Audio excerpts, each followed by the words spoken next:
구항, 바르게 사는 길. 팔정도의 의미. 무엇이 팔정도를 행하는 것인가? 첫째는 바른 견해이니 어떤 것인가? 보시의 공덕을 믿고 예의를 믿으며 사당에서 제사하는 것을 믿고 선하거나 악한 행동에 따라 동일한 과보를 불러온다는 것을 믿으며 부모를 믿고 천하의 도인을 믿으며 도를 구함을 믿고 바른 행위를 믿으며 바른 생활을 믿어서 지금의 세상과 다음 세상에도 스스로 지혜롭게 깨닫고 자신이 성취한 일을 곧바로 모두에게 알려 설하는 것이 바른 견해입니다. 둘째는 바른 사유이니 어떤 것인가? 욕심과 아집을 버리겠다고 생각하는 것, 성내거나 분노하지 않는 것, 서로 침해하지 않는 것이 바른 사유입니다. 셋째는 바른 말이니 어떤 것인가? 이간시키는 말, 남에게 꾸며서 전하는 말, 악담하는 말, 거짓말을 하지 않는 것이 바른 말입니다. 넷째는 바른 행위이니 어떤 것인가? 살생, 도둑질, 음행을 하지 않는 것이 바른 행위입니다. 다섯째는 바른 생계수단이니 어떤 것인가? 법을 듣고 도를 지닌 제자는 법답게 구하고 옳지 못한 법으로 구하지 않아야 합니다. 공양, 침상과 와구, 의약품 등을 바른 법으로 구하고 옳지 못하는 법으로 구하지 않는 것이 바른 생계수단입니다. 여섯째는 바른 정진이니 어떤 것인가? 삶과 죽음에 대한 마음을 하나로 집중해서 닦는 것, 정진할 대상을 향해 닦는 것, 힘찬 인연을 일으켜서 닦는 것 등에 실증 내지 않고 나아가서 마음에 굳게 지님이 바른 정진입니다. 일곱째는 바른 마음 챙김이니 어떤 것인가? 삶과 죽음에 대한 마음을 하나로 집중하는 생각, 정진할 대상을 향하는 생각, 거짓이나 함께하지 않으려는 마음이 없이 추구하는 것이 바른 마음 챙김입니다. 여덟째는 바른 삼매이니 어떤 것인가? 삶과 죽음이 하나로 집중되어 생각이 고요해지고 상이 고요해지며 고요함을 지켜나가면 고요함을 이룹니다. 무엇을 한다는 생각도 없고 어떠한 결점도 생기지 않으며 무기에 떨어지지도 않으니 이를 바른 삼매라고 합니다. 도를 닦는 제자들이 이 팔정도를 받들어서 말한 대로 행한다면 깨달음을 얻을 것입니다. 계율은 수행자의 신발, 선정은 수행자의 지팡이. 옛날에 비사사라는 귀신이 둘 있었다. 그들은 상자 한 개, 지팡이 한 자루, 신발 한 켤레를 가지고 있었다. 두 귀신은 저마다 그것을 가지려고 시끄럽게 다투었으나 해가 지도록 해결하지 못했다. 그때 어떤 사람이 와서 그것을 보고 물었다. 이 상자와 지팡이, 그리고 신발이 어떤 신기한 힘을 가졌기에 너희가 그처럼 서로 화를 내면서 다투는가? 두 귀신이 대답했다. 온갖 의복, 음식, 침구, 의약품 등의 생활도구가 다 이 상자 안에서 나옵니다. 또 이 지팡이를 잡으면 어떤 원수도 모두 항복하고 돌아가서 감히 다투지 못합니다. 또 이 신발을 신으면 아무 걸림 없이 날 수 있습니다. 그 사람은 이 이야기를 듣고 귀신들에게 말했다. 너희는 내게서 조금 떨어져라. 너희에게 골고루 나누어 주겠다. 귀신들은 이 말을 듣고 멀리 피했다. 그러자 그 사람은 곧 상자를 안고 지팡이를 든 채 신발을 신고는 날아가 버렸다. 두 귀신은 깜짝 놀랐으나 어쩔 수가 없었다. 그가 귀신들에게 말했다. 너희가 다투는 것을 지금 내가 가져가니 너희는 이제 다투지 않을 것이다. 비사사 귀신은 온갖 마궁과 외도를 비유한 것이고 보시는 그 상자를 비유한 것으로 인간이나 천상의 다섯 세계에서 사용하는 온갖 생활도구가 다 그 안에서 나온 것이다. 선정은 지팡이와 같아서 마궁과 원수와 번뇌의 적이 항복하게 하고 계율은 신발과 같아서 반드시 인간이나 천상에 오르게 해준다. 그리고 마궁과 외도들이 상자를 가지려고 다투는 것은 온갖 번뇌 속에 있으면서 억지로 좋은 과보를 구하지만 아무 소득이 없는 데 비유한 것이다. 만일 선행과 보시, 계율과 선정을 닦으면 곧 괴로움을 떠나 도과를 얻을 것이다. 옥계를 지키는 것이 가장 큰 보시이다. 옥계는 위대한 보시이며 최초의 것으로 인정되었고 오랜 세월 동안 유지되어 왔고 성자들의 계보라고 알려졌고 오래된 것이며 거부하면 안 되는 것이고 과거에도 거부되지 않았으며 현재에도 거부되지 않았고 미래에도 거부되지 않을 것이며 지혜로운 사문들과 바라문들에 의해서 비난받지 않을 것입니다. 정확하게 판단한 후에 받아들여라. 소문으로 들었다고 해서, 대대로 전승되어 온다고 해서, 그렇다고 하더라 라고 해서, 성전에 쓰여 있다고 해서, 논리적이라고 해서, 추론에 따라서, 이유가 적절하다고 해서, 우리가 사색해서 얻은 견해와 일치한다고 해서, 유력한 사람이 한 말이라고 해서, 혹은 이 사문은 우리의 스승이시다 라는 생각 때문에 진실이라고 받아들이지 마십시오. 그대들은 참으로 스스로가 이러한 법은 해로운 것이고, 이러한 법은 비난받아 마땅하고, 이런 법은 지혜로운 이들의 비난을 받을 것이고, 이러한 법은 전적으로 받들어 행하면 손해와 괴로움이 생긴다 라고 알면 그때 그것들을 버리도록 하십시오. 정진은 너무 조급해도 안 되고 너무 느슨해도 안 된다. 부처님께서 소나에게 말씀하셨다. 그대가 정말 홀로 고요한 곳에서 선정에 들어 사색하다가 나도 부처님의 제자로서 부지런히 공부하는 제자들 가운데 하나다. 그런데 나는 아직까지도 번뇌를 다 끊고 해탈을 얻지 못했다. 나는 유명한 가문의 아들이고 게다가 많은 재산을 가지고 있으니 차라리 속세로 돌아가 5가지 욕망의 즐거움을 누리면서 널리 보시하고 복이나 짓자라고 생각했느냐. 이때 소나는 세존께서 이미 내 마음을 알고 계시는구나 라고 생각하고는 놀랍고 두려워서 털이 곤두섰다. 그는 부처님께 아뢰었다. 진실로 그렇습니다, 세존이시여. 부처님께서 소나에게 말씀하셨다. 내가 이제 너에게 물으리니 너는 대답해라. 소나여, 너는 속세에 있을 때 비파를 잘 탔느냐? 그렇습니다, 세존이시여. 내 생각에는 어떠하냐? 네가 비파를 탈 때 만일 비파줄을 너무 조이면 미묘하고 부드럽고 맑은 소리를 낼 수 있었느냐? 아닙니다, 세존이시여. 만일 비파줄을 느슨하게 매면 과연 미묘하고 부드럽고 맑은 소리를 낼 수 있었느냐? 아닙니다, 세존이시여. 비파줄을 고르게 해 너무 헐겁지도 않고 조이지도 않으면 미묘하고 부드럽고 맑은 소리를 낼 수 있었느냐? 그렇습니다, 세존이시여. 정진이 너무 조급하면 오히려 들뜸만 늘어나고 정진이 너무 느슨하면 사람을 게으르게 한다. 그러므로 너는 평등하게 닦고 익히고 거두어 받아 집착하지도 말고 게으름을 짓지도 말고 상을 취하지도 마라. 소나는 부처님의 말씀을 듣고 기뻐하면서 예배하고 물러갔다. 그는 부처님께서 말씀하신 비파 타는 비유를 항상 생각하면서 앞에서 말씀하신 것처럼 홀로 고요한 곳에서 선정에 들어 사색했다.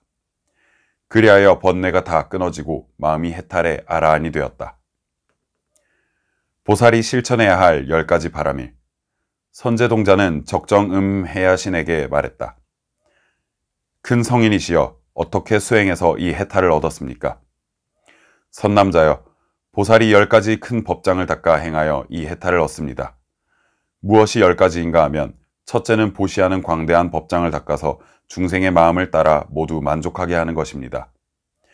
둘째는 계행의 광대한 법장을 닦아서 모든 부처님의 공덕바다에 널리 들어가는 것입니다. 셋째는 견디고 참는 광대한 법장을 닦아서 모든 법의 성품을 두루 생각하는 것입니다. 넷째는 꾸준히 노력하는 광대한 법장을 닦아서 일체 지혜에 나아가 물러가지 않는 것입니다. 다섯째는 선정의 광대한 법장을 닦아서 모든 중생의 뜨거운 번뇌를 없애는 것입니다. 여섯째는 반야의 광대한 법장을 닦아서 모든 법 바다를 두루 아는 것입니다. 일곱째는 방편의 광대한 법장을 닦아서 모든 중생을 성숙하게 하는 것입니다. 여덟째는 서원의 광대한 법장을 닦아서 모든 세계와 모든 중생의 바다에 두루하여 오는 세월이 끝나도록 보살의 행을 수행하는 것입니다. 아홉째는 힘의 광대한 법장을 닦아서 잠깐 동안에 모든 법계의 바다에 나타나 모든 국토에서 등정각을 이루어 쉬지 아니하는 것입니다. 열째는 지혜의 광대한 법장을 닦아서 열애의 지혜를 얻고 삼계의 일체 모든 법을 두루 알아 장애가 없는 것입니다. 선남자여, 만일 모든 보살이 이러한 10가지 큰 법장에 편안히 머무르면 곧 이러한 해탈을 얻어 청정하고 증장하고 쌓이고 견고하여 편안히 머물러서 원만하게 될 것입니다. 계율은 선정과 지혜의 바탕이다. 계율이란 그릇이 온전하고 튼튼해야 선정의 물이 맑게 고이고 거기에 지혜의 밝은 달이 비로소 나타난다. 계율과 선정과 지혜, 이 3가지 배움이 진실로 온갖 법의 근원이므로 특별히 드러내어 온갖 번뇌를 없애게 한 것이다. 영산의 상에 어찌 행실이 올바르지 못한 부처가 있었겠으며 소립문화에 어찌 거짓말하는 조사가 있을 수 있겠는가. 악을 행하지 말고 선행을 실천해야 한다. 어느 날 고을의 군수로 부임한 백거이가 산에 들렀다가 나무 위에 앉아있는 조과 선사를 뵙고서 물었다.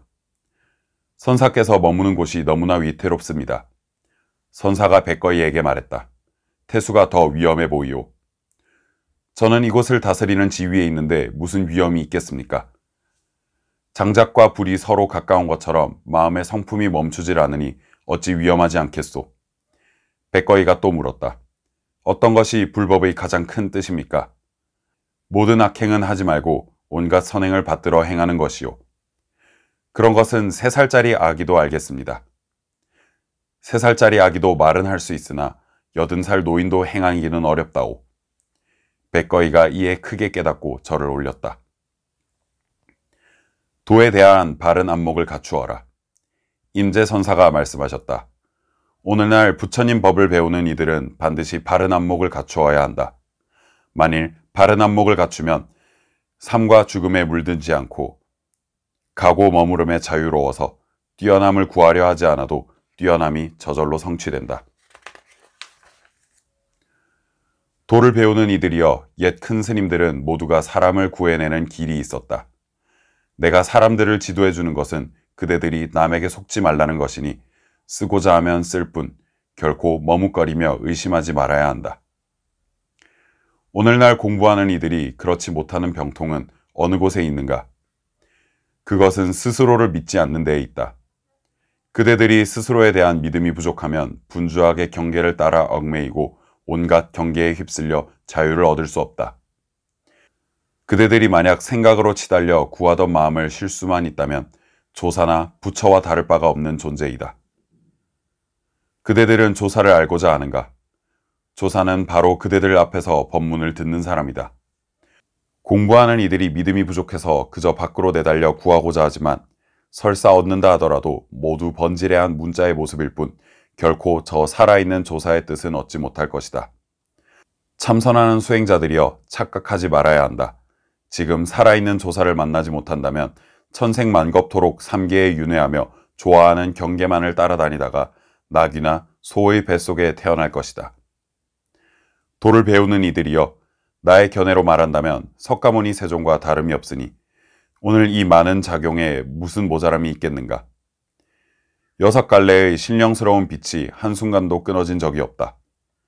만약 이와 같이 볼 수만 있다면 그저 한평생 아무 일 없는 사람이다.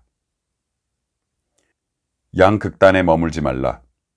지극한 깨달음은 어렵지 않음이요 오직 간택함을 꺼릴 뿐이니 미워하고 사랑하지만 않으면 통연히 명백하니라. 털끝만큼이라도 차이가 있으면 하늘과 땅 사이로 벌어지나니 깨달음이 앞에 나타나길 바라거든 따름과 어김을 두지 말라. 어긋남과 따름이 서로 다툼은 마음의 병이 됨이니 현묘한 뜻은 알지 못하고 공연히 생각만 고요히 하려 하도다. 둥글기가 큰 허공과 같아서 모자람도 없고 남음도 없거늘 취하고 버림으로 말미암아 여여하지 못하도다. 세간의 인연도 따라가지 말고 출세간의 법에도 머물지 마라. 한 가지를 바로 지니면 사라져 저절로 다하리라. 움직임을 그쳐 그침으로 돌아가면 그침이 다시 큰 움직임이 되나니 오직 양극단에 머물러 있거니 어찌 한 가지임을 알 것인가. 한 가지에 통하지 못하면 양쪽 다 공덕을 잃으리니 있음을 버리면 있음에 빠지고 공함을 따르면 공함을 등지느니라. 말이 많고 생각이 많으면 더욱더 상응치 못함이요 말이 끊어지고 생각이 끊어지면 통하지 않는 곳 없느니라. 수행의 요체는 자기 마음을 단속하는 것. 모든 수행자가 자신의 마음을 깊이 믿어서 굽히지도 않고 내세우지도 않기를 바라노라. 마음을 모르고 도를 닦으면 단지 무명만 늘어나게 할 뿐이다. 수행의 요체는 다만 범부의 망상을 없애는 것일 뿐 별도로 성인의 경지에 대해 이해할 필요는 없다. 중생의 마음을 버릴 필요 없이 다만 자신의 본성이 번뇌에 물들지 않도록 하면 된다. 벽돌을 갈아서 거울을 만들 수 있겠는가? 마조는 전법원이라는 암자에 머물면서 매일 좌선을 했다. 남학은 마조가 법의 그릇임을 알아보고 곁에 가서 물었다. 대덕은 좌선을 해서 무엇을 하려는 것입니까? 부처가 되려고 합니다. 남학은 이 말을 듣고 바로 벽돌 하나를 짚더니 암자 앞의 바위에다 갈기 시작했다. 이를 보고 마조가 물었다. 벽돌을 갈아서 무엇을 하려는 것입니까? 거울을 만들려고 합니다. 벽돌을 간다고 어찌 거울이 되겠습니까? 벽돌을 갈아서 거울을 만들지 못하거늘 어찌 좌선을 해서 부처를 이루겠습니까? 그러면 어찌해야 하겠습니까? 소가 수레를 몰고 가는 것과 같으니 수레가 가지 않으면 수레를 때려야 옳겠습니까? 소를 때려야 옳겠습니까? 마조가 대답이 없자 남학이 다시 말했다.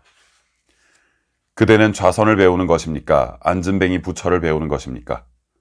만일 좌선을 배운다면 선은 앉고 눕는 데 있지 않으며 만일 앉은뱅이 부처를 배운다면 부처는 정해진 모습이 아닙니다. 머무름이 없는 법에서 취하거나 버리지 말아야 합니다.